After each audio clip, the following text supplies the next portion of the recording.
Time ya, Bang.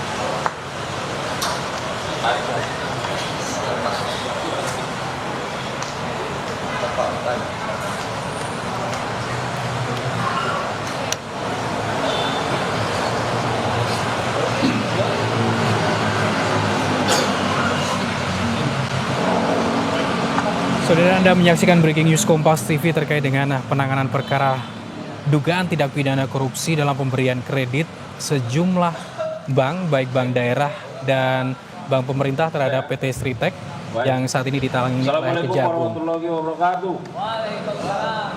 Selamat malam, salam sejahtera untuk kita sekalian. Salam, Om Swastiastu, Namo Buddhaya, salam kebajikan, salam bahagia, salam sehat dan rahayu untuk kita semua. Pak Direktur Penyidikan pada Jampitsus yang saya hormati, beserta para Kasubdit dan jajaran di Jampitsus, Kasubdit dan jajaran Puspenkum yang saya hormati, beserta yang teristimewa buat rekan-rekan media yang hadir pada kesempatan yang baik ini atas undangan kami. Rekan-rekan media, tentu kita patut memanjatkan syukur kepada Sang Ilahi atas berbagai nikmat, khususnya nikmat sehat yang diberikan kepada kita sehingga malam hari ini kita bisa terus melakukan kegiatan, khususnya dalam press conference pada malam hari ini.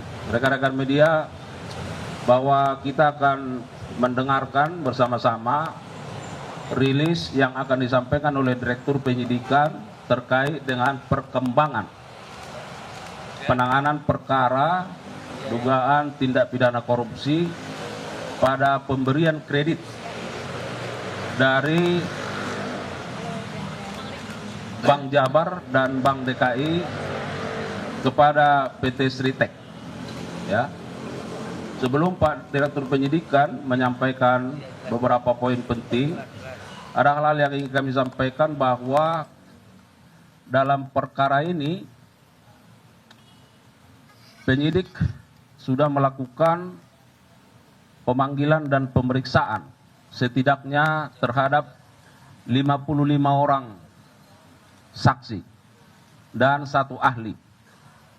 Dan hari ini penyidik sudah menjadwalkan dilakukan pemeriksaan terhadap setidaknya 9 orang. Dan bagaimana status terhadap saksi yang diperiksa dan dipanggil pada hari ini, tentu kita akan sama-sama mendengarkan keterangan yang akan disampaikan oleh Direktur Penyidikan. Kemudian dalam rangka bagaimana membuat terang tindak pidana ini, penyidik juga secara sungguh-sungguh sudah melakukan berbagai upaya-upaya seperti penggeledahan dan penyitaan, ya, yang dilakukan di beberapa tempat. Nah, tentu supaya lebih lengkap, mari kita sama-sama mendengarkan rilis atau keterangan yang akan disampaikan oleh Pak Direktur Penyidikan. Kepada Pak Dirjen kami persilakan.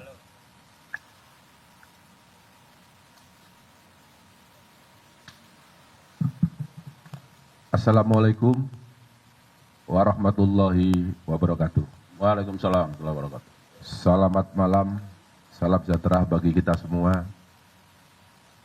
Yang saya hormati Bapak Kapus Penkum beserta jajaran, para Kasubdit yang hadir, yang mengikuti kontes malam ini, para teman-teman, saudara-saudara, jurnalistik yang hadir.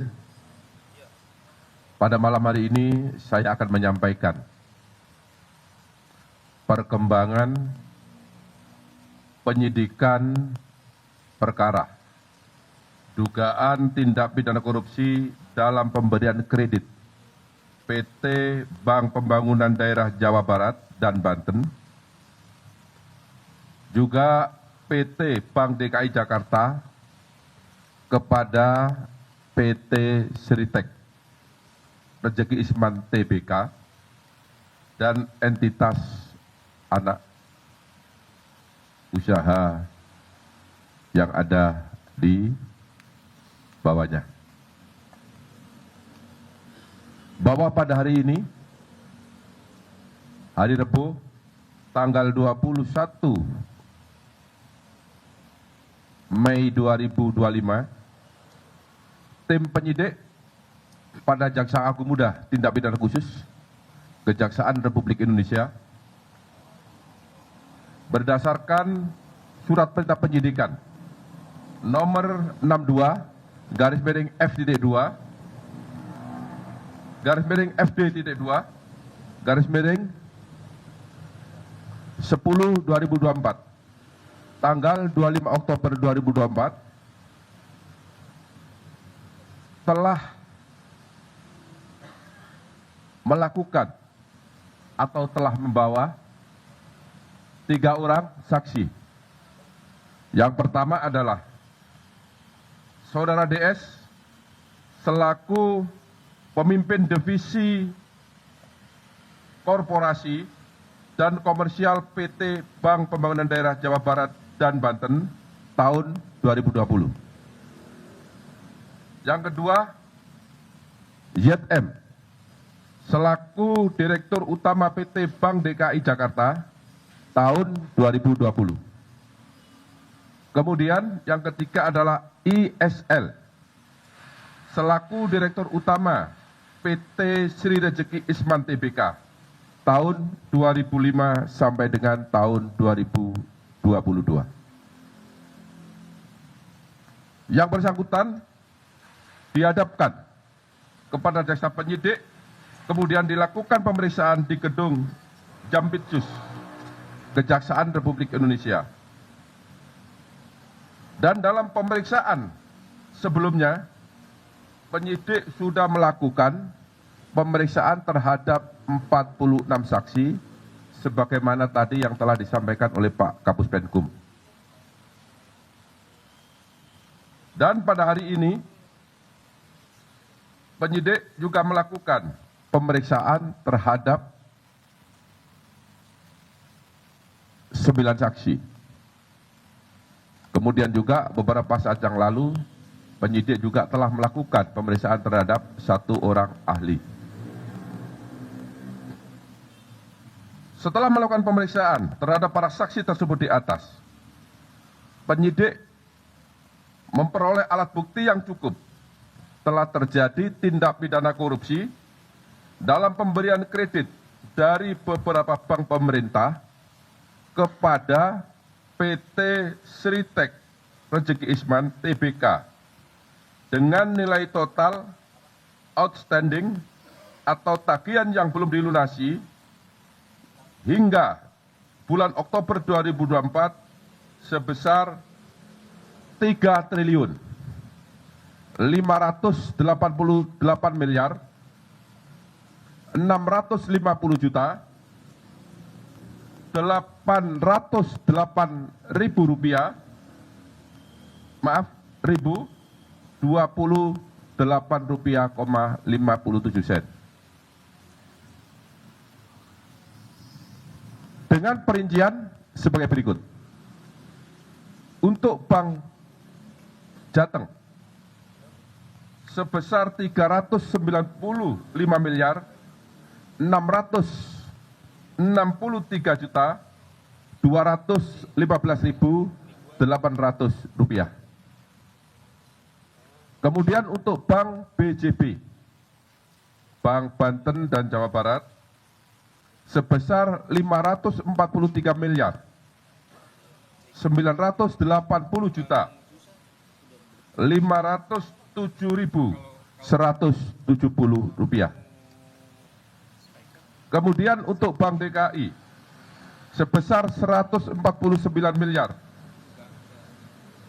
7 juta 85.018 rupiah, 57 sen.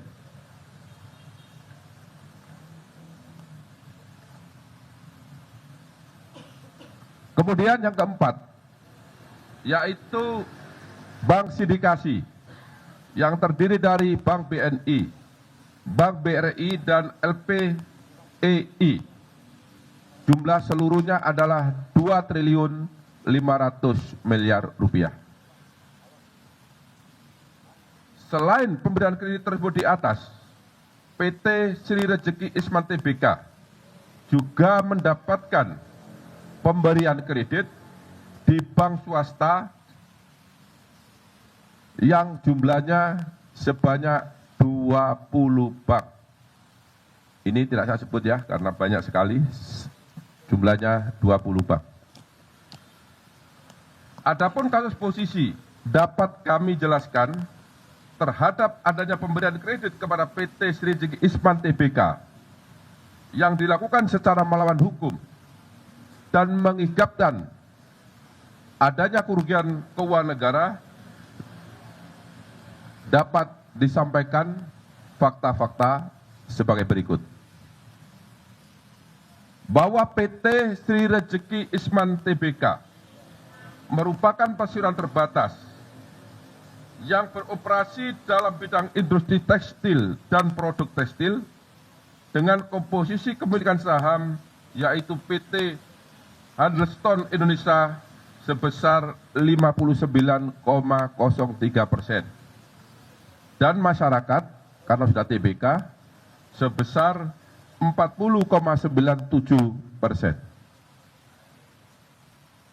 Bahwa dalam laporan keuangan PT Sri Rejeki Isman Tbk telah melaporkan adanya kerugian dengan nilai mencapai 1 miliar 08 US dollar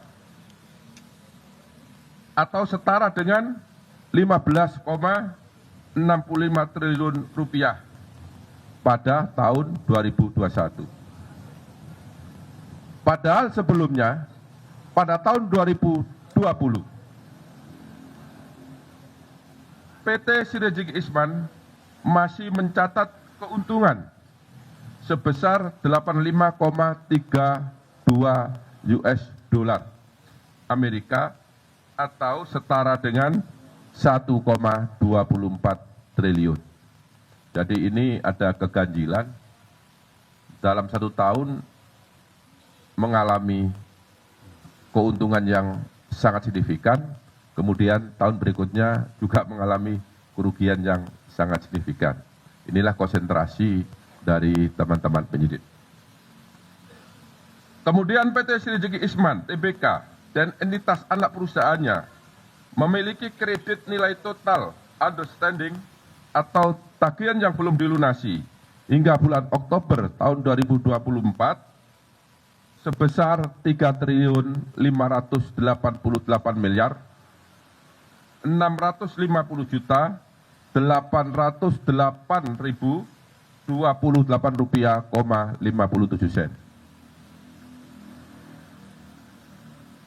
Utang tersebut adalah kepada beberapa bank pemerintah, baik bank himbara, yaitu himpunan bank milik negara, maupun bank milik pemerintah daerah. Selain kredit tersebut di atas, PT Sri Rejeki Isman Tbk juga mendapatkan pemberian kredit dari 20 bank swasta, seperti tadi yang telah saya sampaikan. Kemudian, dalam pemberian kredit kepada PT Sri Rejeki Isman Tbk, JM selaku Direktur Utama PT Bank DKI dan DS selaku pimpinan divisi korporasi dan komisaris komersial PT Bank Pembangunan Daerah Jawa Barat dan Banten telah memberikan kredit secara melawan hukum karena tidak melakukan analisa yang memadai dan mentaati prosedur serta persyaratan yang telah ditetapkan. Yaitu salah satunya adalah tidak terpenuhinya syarat kredit modal kerja karena hasil penilaian dari lembaga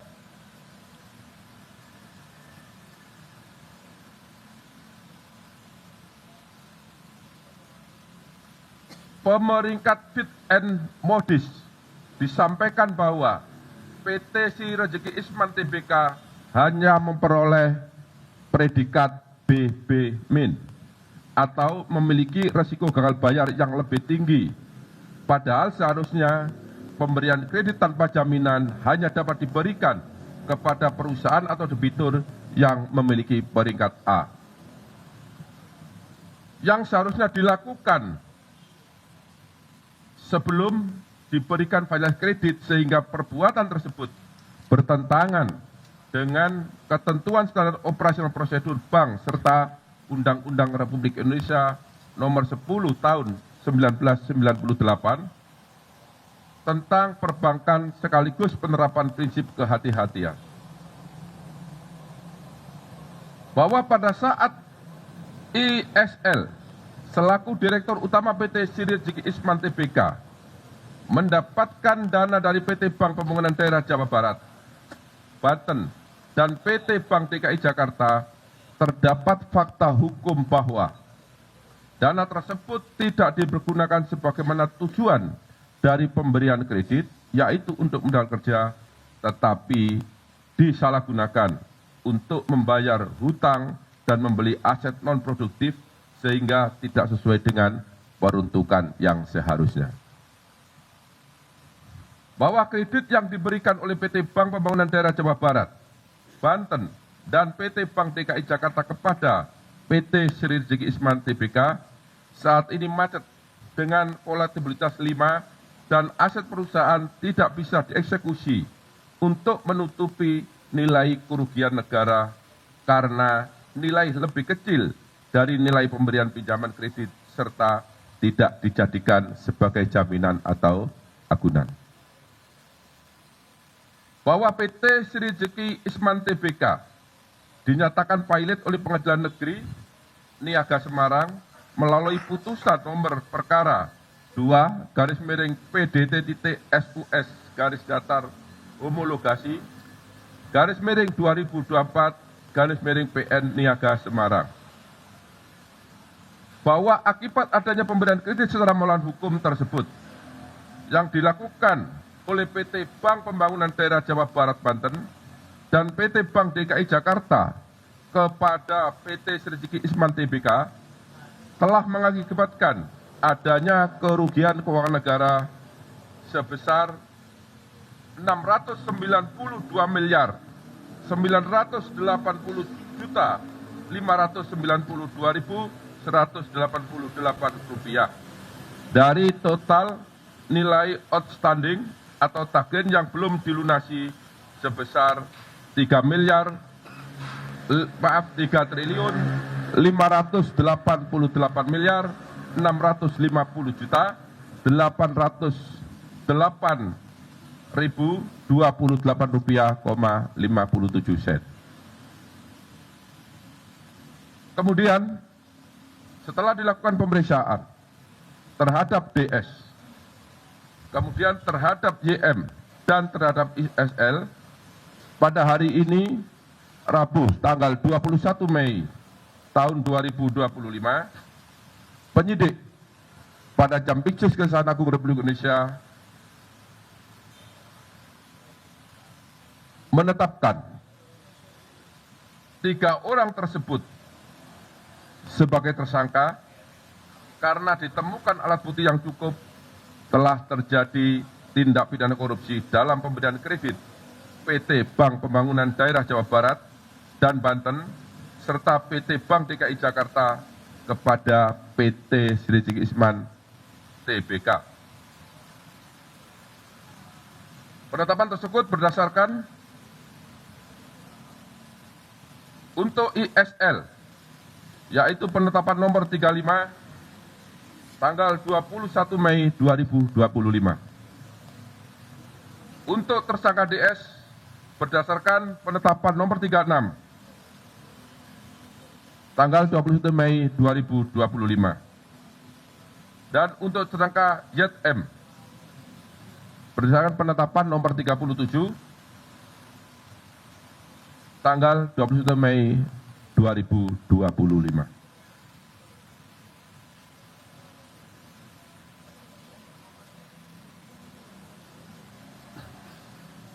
Terhadap tersangka DS, tersangka YM, dan tersangka ISL disangka telah melanggar pasal 2 ayat 1 atau pasal 3 junto pasal 18 Undang-Undang Nomor 31 Tahun 1999 tentang pemberantasan tindak pidana korupsi sebagaimana telah diubah dengan Undang-Undang Nomor 20 Tahun 2001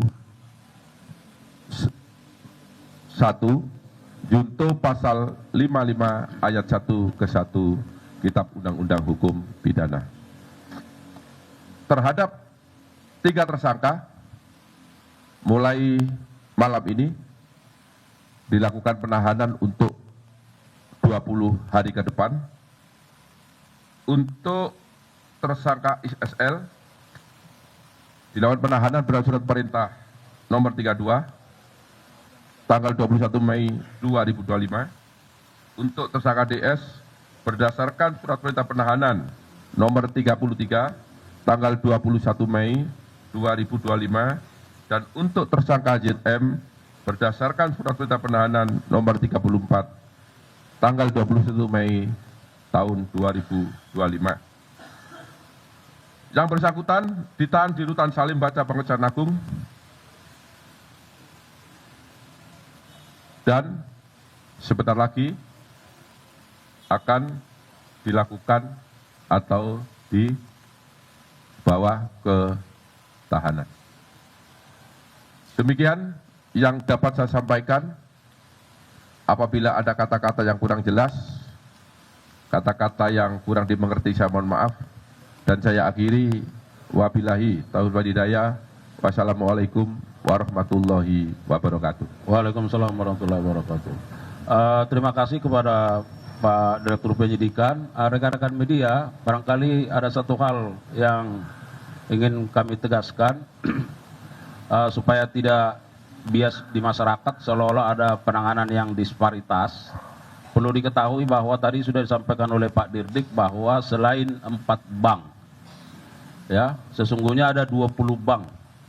Tapi harus dipahami bahwa bank-bank yang lain itu adalah bank-bank swasta. Nah, kita tangani bank pemerintah dan bank daerah karena ini terkait dengan keuangan negara, ya, sebagai pintu masuknya, ya. Jadi supaya ada penjelasan ke masyarakat kenapa hanya 4, kenapa yang lain tidak, ya. Karena ini terkait dengan kewenangan kita menyangkut masalah keuangan negara.